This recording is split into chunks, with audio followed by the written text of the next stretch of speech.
GLTV. GLTV, the place to be. GLTV, the sky's the limit. GLTV, my TV. Your TV, our TV. GLTV.com. GLTV.com. Follow us.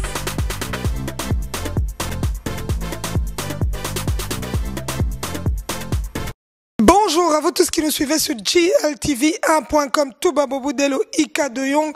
Aujourd'hui, nous vous remercions de rester connectés sur cette chaîne. Nous allons vous présenter un grand dans le monde des médias, ici dans la diaspora. Quelqu'un qui est un exemple pour beaucoup d'entre nous. J'ai l'honneur et la fierté de le recevoir en cette journée où il va nous parler de lui, de sa fonction, son évolution dans ce monde ici des médias, dans la diaspora et ce qui se passe, ce qui touche pour le moment la République démocratique du Congo, les morts qui ont été cités à Maluku. Suivez.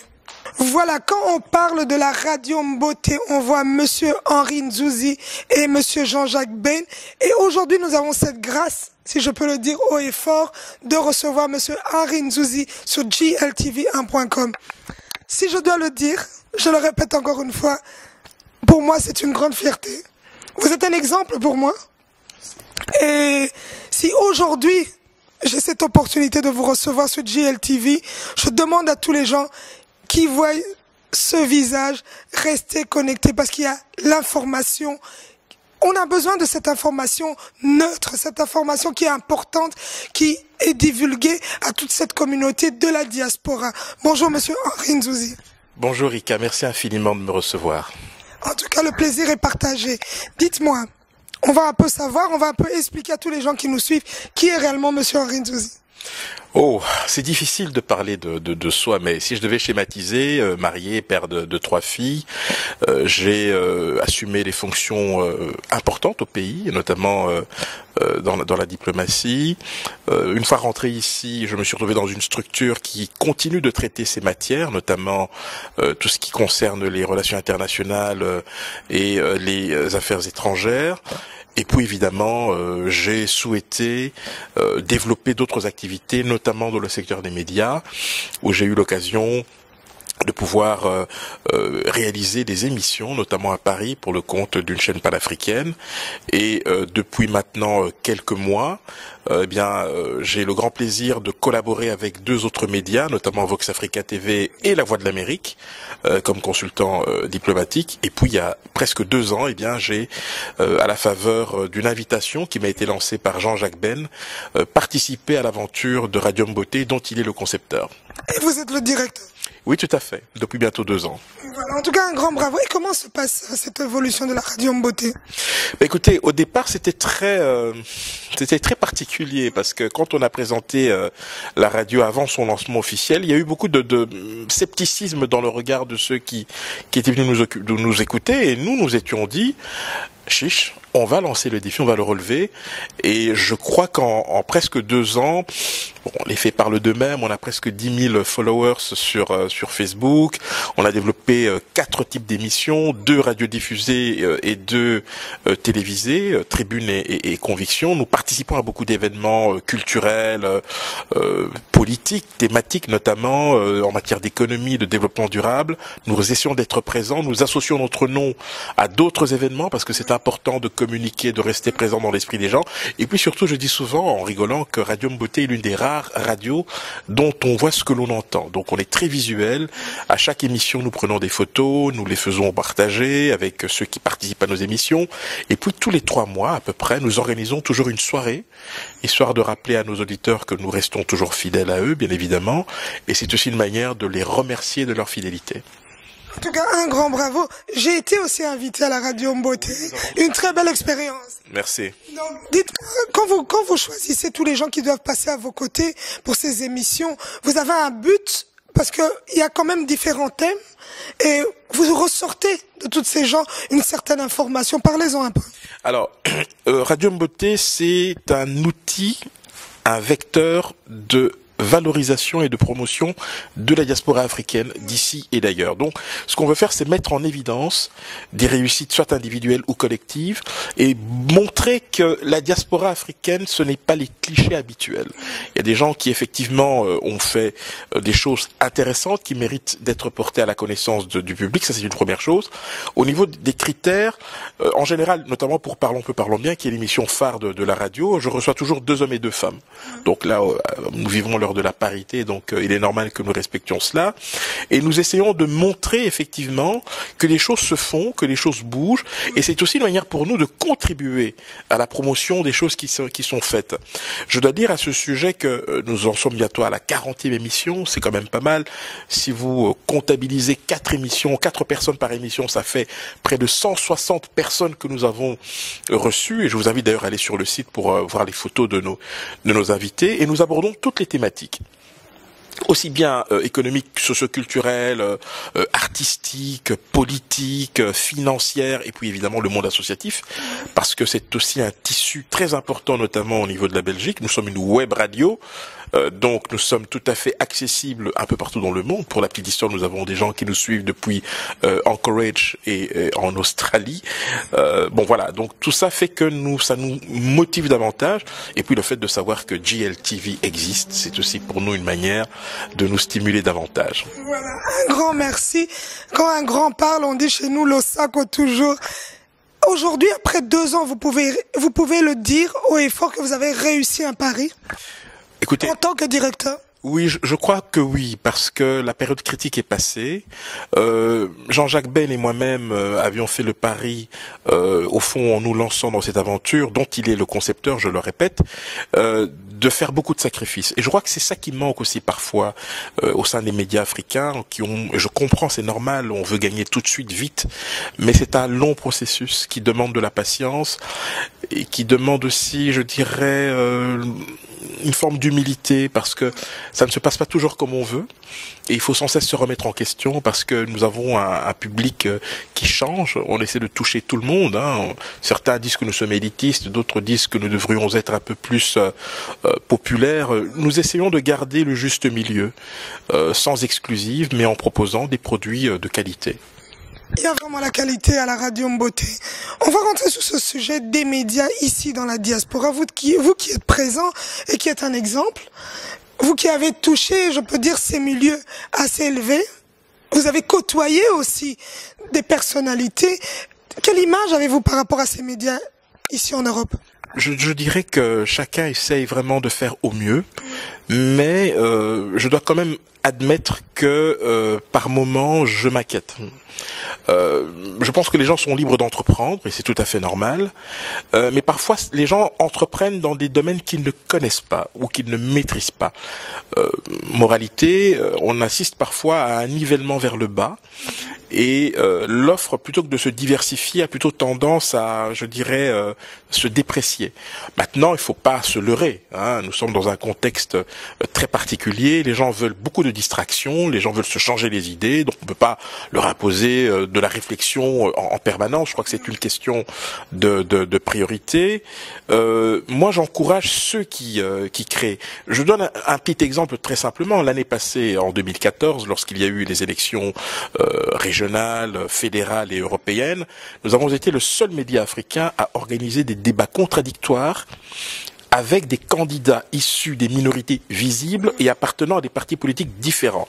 Nous avons fait 5 débats en collaboration avec Dias Congo TV. Je salue d'ailleurs au passage Flash Wabasson, mais également notre ami Francis Luther Kalumbo. On a pu mettre sur pied cela. Donc ça montre qu'on peut créer des synergies entre médias africains. Aujourd'hui, par exemple, nous coproduisons avec Matonge TV de Monsieur Ramsès Ramazani 2 émissions, l'une qui s'appelle Congo Kiosque, qui est un rendez-vous où on reçoit soit des acteurs de la société civile ou des acteurs politiques qui viennent parler du Congo, et puis l'émission Laissez parler les gens, où là s'installe une sorte de discussion, de débat entre des gens venus d'horizons tout à fait divers, parce que le but c'est de les faire interagir, en sachant par ailleurs qu'ils viennent de milieux tout à fait différents. Donc ce n'est pas facile, il faut persévérer, mais surtout le maître mot, je pense que c'est sérieux et crédibilité. Surtout crédibilité. vous qui êtes un aîné et toute cette jeunesse qui naît aujourd'hui dans ce monde des médias, un mot sur ça? Moi, je ne puis qu'encourager les initiatives et d'ailleurs je lance à ce propos un message, un appel même. Si vous démarrez dans le domaine et que vous avez envie d'un petit coup de pouce en termes de promotion, vous êtes cordialement invité sur le plateau de Parlons peu, parlons bien. Il vous suffit de me téléphoner au 0478 82 65 93 ou simplement de nous adresser un courrier à rédaction@mbote.info. Donc voilà, l'appel est lancé et tous ces gens qui rêvent un jour de devenir Monsieur Henri Nzouzi, allez-y, on peut le faire, on peut réussir. Monsieur Henri Nzouzi, il y a un sujet qui nous coince, on peut dire, qui nous fait mal au cœur parce qu'on vient de la République démocratique du Congo. Ce sujet-là, on entend parler des morts, on entend parler de charnières, on entend parler... À la fin, les gens se posent la question, on ne comprend rien. Vous êtes parmi les gens, quand on voit vos posts, vous essayez quand même d'éclaircir cette situation. La communauté africaine, on va pas parler que des Congolais, la communauté africaine, la communauté congolaise ne comprend pas. Si je vous ai reçu aujourd'hui sur gltv1.com, c'est aussi, on doit prendre des gens qui sont pros dans la matière. Pour un peu éclaircir aussi ce qui se passe dans la tête des gens ici dans la diaspora et les gens en République démocratique du Congo. Parce qu'il y a des gens, hier j'écrivais, je mets sur mon Instagram l'image que j'ai repris chez vous, Maluku, avec la bougie, oui, la bougie, vous avez mis Maluku RDC, je la mets sur Instagram, les réactions, il y a des gens qui vivent à Kinshasa qui savent même pas qu'il y a eu des morts. Ça, c'est expliquez. Oui. Bon, écoutez, c'est effectivement un drame dont on se serait volontiers passé. Passer le moment de l'émotion qui est tout à fait légitime. Hein. Là, vraiment, je tiens à insister, tout en ayant une pensée pour les familles des victimes, même si à ce stade-ci, on ne sait pas vraiment qui s'est manifesté par rapport aux victimes. Mais nous avons quand même pas mal de certitudes.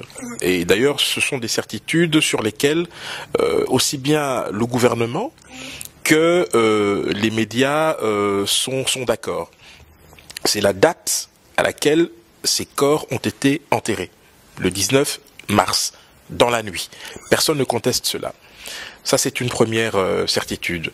La deuxième certitude, en tout cas du point de vue d'une certaine opinion, c'est que il y a divergence d'appréciation quant aux circonstances des décès, puisque certains situent les décès à une période antérieure au 19 mars, c'est-à-dire un peu avant. Bon, d'aucuns supputent même que certains seraient morts durant les manifestations de janvier.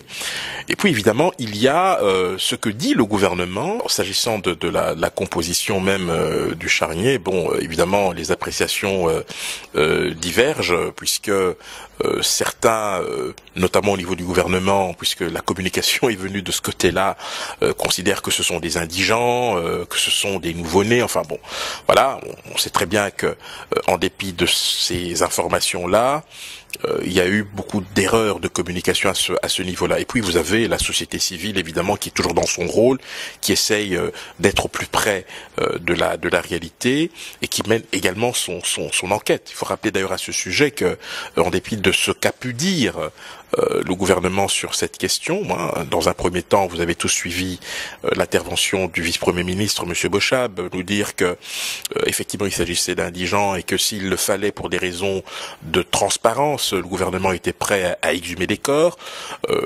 Très vite, il a été contredit par son propre collègue du gouvernement, le porte-parole, M. Mende, qui lui a exclu cette possibilité. Ouais, ce qui est un peu dommage dans cette affaire, au fond, c'est que le soupçon a été alimenté par le gouvernement, alors que l'opinion ne demandait que de la transparence. Ce qui explique d'ailleurs l'émotion que cela a suscité au-delà même des frontières nationales, puisque vous avez vu que des appels se sont multipliés pour la mise en place d'une commission d'enquête indépendante. L'opposition, bon, elle est dans son rôle, on peut le comprendre, à demander qu'il en soit également de même. Pour autant, je crois que il faut à ce stade-ci espérer que le gouvernement dans un souci d'apaisement, parce que, je le répète, il y a eu des erreurs de communication et même une forme de mépris à l'égard de la valeur même que l'on devrait accorder à la vie. Ce n'est pas en étant sur la défensive que le gouvernement sortira par le haut de cette affaire. Donc je pense qu'aujourd'hui, il serait de son intérêt d'accepter cette fameuse commission d'enquête, de préférence mixte, composée notamment des ONG, avec le soutien de la MONUSCO qui a proposé son aide, mais également de la Belgique. Et puis ça permettra aussi au gouvernement de montrer qu'elle est animée de bonnes intentions. Je crois que nous avons eu quand même une séquence assez particulière ces dernières semaines. Vous vous souviendrez que le 15 février dernier, il y a eu notamment l'interpellation, plutôt 15 mars dernier, l'interpellation des jeunes activistes qui ont été arrêtés puis je dirais expulsés, mais nous n'avons toujours pas de nouvelles des activistes congolais qui sont toujours arrêtés. Je pense que c'est un peu dommage que l'on ait sous la pression libérée les Burkinabés et les Sénégalais, mais que l'on maintienne encore des Congolais. Vous avez un contexte sécuritaire très particulier, avec notamment la traque des FDLR, et puis il y a cette affaire-ci qui arrive, et je pense que vraiment, il est dans l'intérêt du gouvernement de communiquer comme il se doit. Je dirais ne pas trop communiquer, mais mieux communiquer. Voilà. Et quand on parle de ce gouvernement, on va parler du gouvernement de Monsieur Kabila. Nous nous trouvons dans une situation où le peuple a besoin de savoir cette réalité. Ces corps-là ont été découverts d'abord par qui et comment? Et on parle de Maluku. Et en dehors de Maluku, il y a quand même des autres villes où on apprend qu'il y a aussi encore des morts qui sont retrouvés. Mais quelque part, c'est tellement vague, ces informations. Elles viennent d'où, au fait? Alors, ce qui est frappant déjà dans cette affaire, et ça je le dis vraiment avec toute la gravité de la situation, c'est que les populations environnantes qui ont été alertées par des odeurs qui émanaient en fait du site, ont prévenu la MONUSCO. C'est quand même incroyable. C'est un peu comme si en Belgique on découvrait un corps et plutôt que d'alerter la police, on va alerter l'Union européenne et l'OTAN. Enfin, vous voyez ce que ça donne. Donc ça montre quand même qu'il y a une sorte de rupture de contrat de confiance entre la population et le gouvernement. Donc ça c'est quand même, ça devrait interpeller, je dirais, le gouvernement. Donc la MONUSCO, bon, ayant été saisie, a bien évidemment fait le nécessaire et ce n'est qu'après coup que le gouvernement a réagi. Mais quand on connaît les relations actuelles entre le gouvernement et la MONUSCO, je rappelle que dans le cadre de la traque des FDLR, la MONUSCO a exprimé beaucoup de réserves à l'égard notamment de 2 généraux qui participent à cette opération. Bon, ça n'a pas empêché évidemment le Conseil de sécurité de prolonger d'1 année à la faveur de la résolution 2211 le mandat de la MONUSCO, mais on voit que la MONUSCO reste quand même utile. Je ne dis pas indispensable, mais je dis utile. Et donc maintenant, on verra comment les choses vont s'articuler. Il n'y a pas beaucoup de grands mystères. La seule inconnue, évidemment, c'est les circonstances de la mort de ces personnes-là. La deuxième certitude aussi, et ça je l'ai lu dans un communiqué qui a été publié par plusieurs médecins de l'hôpital général, c'est que les morts-nés sont enterrés le même jour, ou en tout cas dans les 24 heures. Donc, si on nous explique qu'il y a des fœtus, là je crois que c'est une position qui me semble, en tout cas hasardeuse de la part de la communication gouvernementale. Il faut vraiment faire très attention parce qu'il y a beaucoup d'incohérences à ce niveau-là. Et je le dis encore une fois, le meilleur moyen de dissiper tout malentendu pour éviter que le soupçon ne s'installe, c'est tout simplement de faire jouer la transparence et je pense que tout le monde s'en portera pas plus mal. Voilà. Il y a une question que les gens de la diaspora se posent. Je crois que quelque part, il y a une certaine logique. On remarque qu'il y a des morts dans une famille. Je crois que on sort, on se dit, il y a quelque chose qui se passe, quelqu'un a disparu. 1 jour, 2 jours, 3 jours. À un moment, il y a la sonnette d'alarme qui va retentir. Mais plus de 400 personnes. Il n'y a aucune famille en République démocratique du Congo qui est sortie pour se dire, on a perdu quelqu'un. Si dans chaque famille, il y a une personne qui est partie, je crois que on devait se lever. Ce vide-là d'information, ce vide-là de réaction, les gens ne comprennent pas. Alors, il faut quand même préciser que quand vous voyez l'état dans lequel se trouve l'administration aujourd'hui, on peut aussi supposer que ce type de démarche prend beaucoup de temps. Bon, moi, je suis convaincu qu'il y a des familles qui ont signalé l'absence ou la disparition de leurs proches, que au niveau de l'autorité, qu'elle soit provinciale et autres, il y a probablement eu des choses qui ont été mises en marche, mais on est au Congo, donc c'est pas très facile, les choses évoluent très lentement, etc. Donc là, je crois que là, on peut peut-être aussi expliquer un certain nombre de retards, parce que vous savez on dit qu'ils ont été enterrés le 19 mars, ça c'est établi, c'est formel dans la nuit. Entre le 19 mars et le 3 avril, c'est 2 semaines, effectivement. Bon, voilà, est-ce que c'est le temps que certains ont mis à profit pour essayer d'en savoir plus?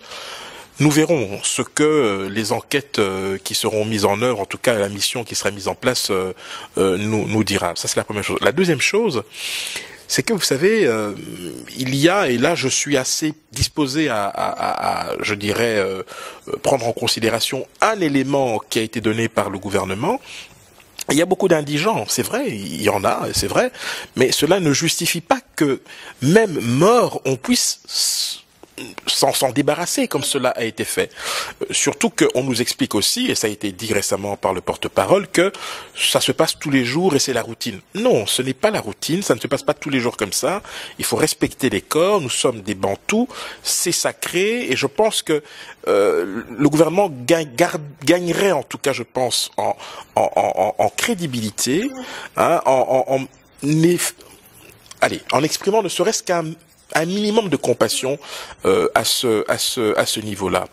Cela étant, des disparitions, il y en a beaucoup, c'est vrai. Il faut parfois du temps pour effectivement avoir des informations sur tel ou tel ou tel. Mais je pense que si on demande à l'hôpital général et aux hôpitaux qui sont réputés avoir éventuellement livré ces corps, c'est de nous donner la liste des personnes qui ont été accueillies, qu'on ait des traces écrites, et pas un document que j'ai vu circuler sur Internet avec des ratures au bic, et qui montre bien que ce type de document a été établi dans la précipitation, faute, je dirais, d'arguments suffisamment convaincants pour accréditer l'idée que ce qui s'est passé à Maluku relevait tout simplement de l'ordinaire ou de la routine. Or là, avec tout ce qui a été mis en œuvre pour essayer, disons, d'escamoter une partie de la vérité, c'est plutôt la rumeur et le soupçon qui s'est installé. Et je le répète, je l'ai dit tout à l'heure, il faut que le gouvernement fasse amende honorable en faisant jouer la transparence et en s'associant le plus étroitement possible à l'enquête qui sera diligentée. Et quand on parle de ce porte-parole, Monsieur Mende, qui sort des propos où on a l'impression qu'il minimise la situation dramatique en République démocratique du Congo. Chaque apparition, on le voit, je crois qu'il prend ça à la légère, mais il y a mort d'homme. Écoutez, vous savez, être porte-parole d'un gouvernement en Afrique, c'est pas très facile. J'essaie de me mettre à la place de Monsieur Mende, enfin, je n'aimerais pas, en fait, pour être très franc. C'est que quand on est porte-parole du gouvernement, on est d'abord chargé de dire ce que veut entendre le chef de l'État. Donc, déjà, il y a une ligne qui ne doit pas être... De conduite. Voilà, donc, c'est ce qui explique d'ailleurs la posture à la fois offensive et défensive qui est la sienne. Il fait son job, c'est sa responsabilité, et je dirais même que c'est sa conscience, en fait. Pour autant, je crois que nous sommes quand même arrivés à un moment où les Congolais sont suffisamment matures pour décrypter les enjeux et comprendre ce qu'on veut leur cacher ou ce qu'on peut leur proposer. Et je pense qu'à ce niveau-là, il faudrait éviter de mésestimer la capacité des Congolais à la fois à s'informer de ce qui se passe et à analyser les enjeux cachés. Je crois que ça c'est important et il faudrait vraiment désormais prendre cela en considération pour éviter évidemment toute surprise désagréable. Surtout ces surprises désagréables. Quand on voit cette diaspora, ou bien je dis ces médias, ce feedback après ces événements, ça a été très rapide. Au développement des techniques de l'information, des nouveaux réseaux informatiques, les réseaux sociaux, je l'ai dit, et la capacité de réaction, la réactivité des médias. Vous avez vu lors du printemps arabe, comment les choses sont allées très rapidement. C'est parce qu'effectivement, il y a eu une volonté de pouvoir communiquer en temps réel. Aujourd'hui, le Congo est concerné par le même phénomène, même si l'on peut déplorer effectivement qu'à la suite des événements du 19 au 21 janvier, il a plu à l'autorité d'interrompre la fourniture d'accès à Internet, mais je crois que nous sommes engagés dans une dynamique où ce genre d'initiatives n'ont plus aucun sens ni aucun impact puisque les gens, s'ils veulent s'informer, ils s'informeront de toute manière. Et je dis attention, les gens aujourd'hui sont suffisamment éveillés et critiques que pour pouvoir apprécier une situation à sa juste valeur, tout simplement. Les réactions dans les réseaux sociaux par rapport à cette histoire de Maluku, la communauté congolaise est aujourd'hui au rendez-vous. On laisse plus passer les choses. Les gens bougent dans tous les sens. Les partages sont faits. En tout cas, je remercie toute cette communauté qui se réveille jour et nuit, que ce soit les femmes, les hommes, les jeunes. Cette jeunesse aussi qui a ce souci que la République démocratique du Congo évolue aussi, voit clair à toute la situation qui se passe au pays. En tant que personne des médias, vous réagissez comment par rapport à cela? Je dis c'est très bien, mais il faut néanmoins être prudent dans le sens où il faut quand même aussi trier ce qu'on nous donne comme information. Je rappelle quand même qu'entre le 19 et le 21 janvier, c'est vrai, il y a eu des choses qui ont été faites. Nous déplorons évidemment la mort de ces jeunes gens. Nous condamnons avec la plus extrême fermeté, je dirais, la manière dont le gouvernement a géré cette affaire. Mais il y a eu aussi des tentatives de manipulation par rapport à ce qui s'est passé. On a vu passer des photos, des images qui souvent étaient attribuées à d'autres événements sur le continent. Donc je dirais qu'à ce niveau-là, il faut faire très attention. Bon.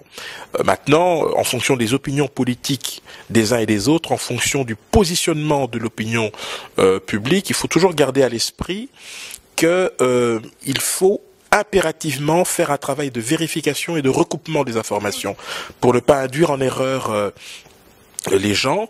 Cela étant, la désinformation, elle existe, hein, elle est bien là. Vous savez, dans une guerre de communication, l'objectif est toujours d'intoxiquer l'adversaire, soit pour l'endormir ou pour le prendre par la ruse. Mais aujourd'hui, moi, je me réjouis de cette liberté de ton et de communication que nous devons bien évidemment encourager, mais en gardant présent à l'esprit qu'il faut vérifier, recouper avant de partager. Ça, c'est vrai. On va rester sur ce sujet encore une fois. On voit que tous ces partis politiques, à chaque fois qu'il y a un événement comme ça, on essaie de s'accaparer pour ressortir derrière ce qui se passe en République démocratique du Congo. Est-ce que ce fonctionnement se passe correctement? Oui, c'est de bonne guerre. Hein. Vous savez, quand vous avez une opposition et une majorité, l'opposition aura toujours tendance à fragiliser la majorité en se saisissant de n'importe quelle situation, surtout si ces situations-là apparaissent comme étant soit inspirées ou tout simplement la conséquence de décisions hasardeuses de la majorité. De la même manière, la majorité aura beau jeu d'affaiblir les uns et les autres. Souvenez-vous de l'épisode de Monsieur Etienne Tshisekedi l'année passée, avant son évacuation, le bulletin de santé qui a été exhibé à la RTNC, enfin bon, des choses incroyables. Oui, d'un autre âge, quoi, qu'on ne peut pas expliquer aujourd'hui, mais ce qui montre bien qu'il y a une vraie guerre, en fait, une vraie guerre, je dirais, médiatique. Quand l'opposition condamne et parle de massacre, etc., elle est dans son rôle, parce que il y a effectivement un affrontement à la fois politique, idéologique sur ce type de questions, et de la même manière, le pouvoir qui a intérêt à être préservé et à se défendre va déployer toute une série d'artifices pour essayer de garder le contrôle de la situation. Mais on sait très bien que dans les faits, ce n'est pas très facile, parce que vous avez à côté de ça un contre-pouvoir qui malheureusement au Congo n'est plus du tout incarné par la presse, mais est plutôt incarné par les médias alternatifs et par les Congolais eux-mêmes qui, grâce à certains accès, peuvent effectivement donner éventuellement une version différente ou donner une appréciation tout à fait différente des choses que l'on nous présente. Oui. Et qu'est-ce qui va se passer selon vous maintenant? Parce que bon, on vient de ressortir cette vérité, et maintenant il y a... On ne sait pas. On ne sait pas qu'est-ce qui va réellement se passer. Il y a un feedback entre le gouvernement et la population. Dites-nous un peu. Alors à ce stade-ci, je crois que comme des demandes ont été formulées pour qu'il y ait une commission d'enquête, hein, là nous parlons évidemment de l'affaire du charnier de Maluku, normalement dans les prochains jours, peut-être dans les prochaines heures, se mettra en place cette fameuse commission. D'aucuns mettent en doute la crédibilité d'une mission d'enquête qui serait dirigée par les autorités congolaises. Bon, l'expérience récente montre que ces craintes ou ces doutes sont tout à fait fondés. Je rappelle quand même qu'il y a eu pas mal de commissions d'enquête qui ont été mises sur pied, mais dont on attend toujours désespérément les conclusions, et c'est cela qui rend un peu l'exercice un peu difficile. Je pense que le gouvernement peut sortir par le haut dans cette affaire. Il lui suffit de jouer tout simplement la transparence en associant aussi bien la MONUSCO qui a offert ses services, éventuellement l'Union européenne qui peut déléguer des experts, et bien évidemment garder, je dirais, on va dire, la supervision des opérations, parce que bon, le Congo est un pays souverain, donc il est normal que le gouvernement puisse garder, je dirais, la haute main sur cela. Mais je répète encore une fois, cela serait contre-productif pour le gouvernement de se braquer inutilement et d'être constamment sur la défensive, parce que cela ne fera qu'accréditer l'idée que des choses ont été cachées, et il vaut mieux que ces choses-là, aussi cachées soient-elles, puissent être révélées aujourd'hui dans la plus grande transparence, et ça évitera au gouvernement d'autres désagréments. En tout cas, un grand merci, monsieur Henri Nzouzi, d'avoir répondu à ces questions. Tous les gens qui ont écrit sur GLTV pour comprendre ce qui se passe réellement en République démocratique du Congo, je crois que les réponses ont été établies. Une question personnelle, monsieur Henri Nzouzi, dans la politique? Non, vraiment, j'ai servi mon pays vraiment au plus haut niveau, j'ai eu ce privilège, mais là, je suis vraiment passé à autre chose. Vraiment, je préfère vraiment promouvoir les gens, valoriser les initiatives, accompagner les efforts. Je me sens bien là-dedans finalement. Voilà, tant mieux. On est content aussi que vous vous sentez bien là-dedans. Un petit mot de la fin? Ben, merci infiniment à GLTV. Moi, je vous suis régulièrement. Je suis très heureux de ce que vous faites. Et bien évidemment, Radio Mboté a toujours sa porte ouverte pour d'autres émissions et peut-être même des partenariats, qui sait. Comme on dit, Inch'Allah. Inch'Allah. Voilà, un grand merci, monsieur Henri Nzouzi. On est super heureux de le dire haut et fort. On a besoin des grands exemples comme monsieur Henri Nzouzi, qui nous parle, qui nous décortique aussi ce qui se passe chez nous en République démocratique du Congo. Restez connectés sur gltv1.com. Merci à Touba Boboudelo à l'image. On salue aussi monsieur Jean-Jacques Bain, là où il est. Et on le remercie aussi pour cette radio Mboté. Restez connectés. Ce qui se trouve pas ailleurs se trouve ici. On n'a pas des piles, mais on fonctionne. Merci.